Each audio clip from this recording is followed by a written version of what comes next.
Hello, people of the interwebs. It's me, Dan. I'm back. Just a quick follow-up video on the surgery. I'm 14 days out. First day on the liquid diet before the surgery. So I'm going to be on this for 2 weeks. Nothing but protein shakes and liquids. And I can have things that are soft like yogurt, stuff like that.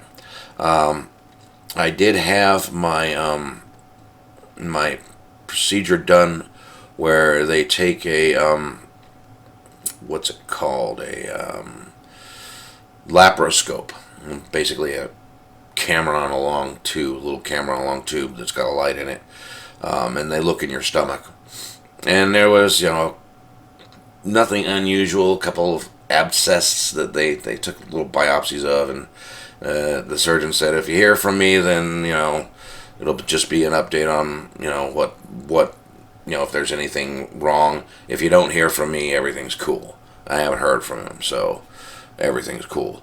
The procedure itself, I did get some video. I'll throw that in on the end of this. I got some video on my phone when I was there. I was very nervous, but it ended up being not a big deal. They have you lay on your side, and they have this thing over your nose, just giving you oxygen. Excuse me. And I had an IV on my arm. I had an IV, and that's where they put the drug in, and it lasts for like 5 to 10 minutes at a time while they're doing the procedure. So basically, they just kept me on that the entire time.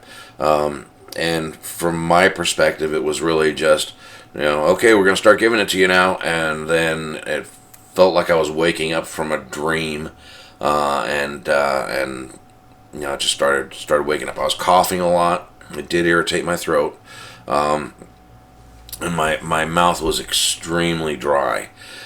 So the first thing was, hey, can I have some water? And the nurse was really nice. Everyone was really nice. So got me some water, and that was it. And I was felt very kind of loopy and disoriented the rest of the day. They told me not to drive for the day. I ended up going out to the store that night, and it was not a big deal. They just tell you not to, I'm sure, just because there's some people that it can affect for longer periods of time. I was feeling pretty much okay by the time the evening came around, so driving up the street to the store, not a big deal. Your experience may vary. Everyone is different. So that was that, and now I'm just leading up to the surgery, and I'm kind of a little nervous and a little excited too, because hey, I'm on a liquid diet now. I start getting on the scale and seeing some damn good results. I'm on this liquid diet, and I've really kind of resigned myself to it. I'm gonna want food, and I'm gonna not be able to have food because I want to get this damn surgery done. So just gonna get it done and get it behind me, and start losing some weight. And it starts now. I'm on my liquid diet as of now. This morning, I had my first shake. Got my big old bottle of water, and it's going to be very interesting next couple of weeks. It's going to be good being able to actually get on the scale and say, hey, look, there's weight gone. It'll be good. The scale is going to become my friend in the next several weeks. The scale will be my friend because I'll have a stomach that's about this big. Line up with the camera down. There you go. Stomach that's about that big. About the size of an egg.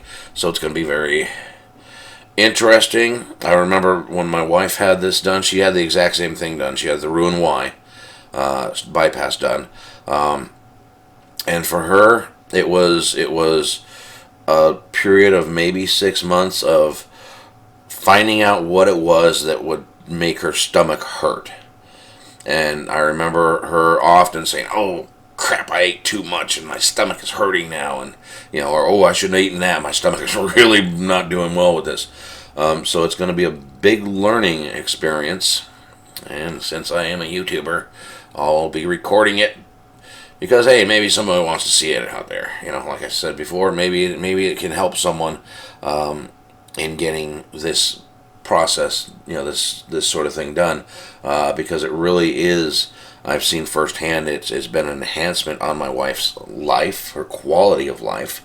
She said first thing that she felt was much more energy, and she's kept the weight off. She's doing great with it. So I'm looking forward to getting it done, losing the weight, and just getting a healthier lifestyle going. You know, which involves things like, you know, not drinking so much, and, you know, making healthier food choices, and healthier portion size choices. Because, well, when your stomach's the size of an egg, you pretty much gotta. And then there's also the vitamins. You're gonna, if you're gonna have this procedure done, you're gonna have to take vitamins for the rest of your life, because this is not just a make your stomach smaller thing. This is a it also bypasses part of your small intestine that does a lot of absorption of nutrients and calories and so forth. So it's twofold. This procedure, it limits your intake, and it bypasses part of your intestine, so that it limits your absorption, and intake of calories through absorption. So it's twofold. That makes this. That's what makes this procedure the most popular and the most effective of anything. It's this, the Roux-en-Y, or the sleeve.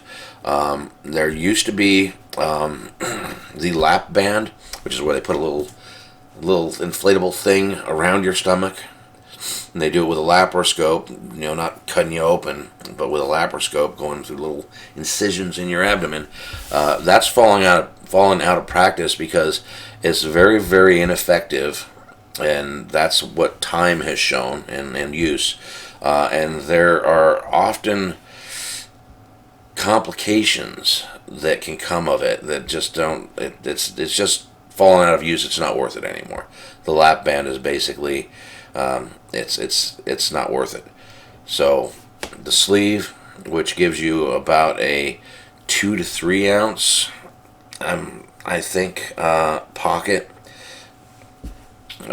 That's pretty effective, but less effective than the Roux-en-Y, because all it does is basically they cut off a big part of your stomach, and you've got this little sleeve thing that your stomach becomes, and it's just smaller, and it doesn't do any of the absorption component like the Roux-en-Y.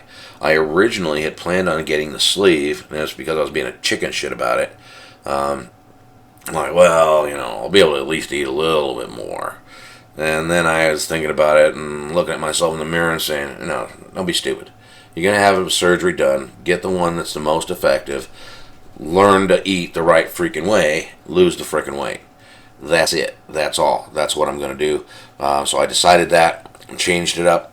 And that's what I'm going to be doing, is getting that the Roux-en-Y bypass. Hopefully just a week. You know, I've never had surgery before. I like to think I bounce back pretty quickly from things, but I have no idea. I've never done this before. Never had a surgery, even stitches before. So anyway, that's the update. There's probably not going to be much to really report on, and this next couple weeks leading up to the surgery. So the next video may very well be me post-op, and I'm sure I'll have a nice update then. If there's anything else that comes up that I think might be relevant to this whole procedure, I'll record it. But in the meantime, I did get some footage of myself and the wife in the room as I was waiting for this procedure, so I'll just throw that on the end of this. Why? Because I can. And it's YouTube's. Anyway, thanks for watching. Okay, and here we're in the hospital with my wife Lisa, getting the endoscopy. They're going to look at my stomach and see if there's anything funky in there. Got my trusty hospital gown on. There's the TV that's not on. There's equipment over there. So weird. Hey, I'm gonna video this crap. I'm gonna video this. I'm gonna put you on the interwebs for all to see. Anyway, more after the procedure.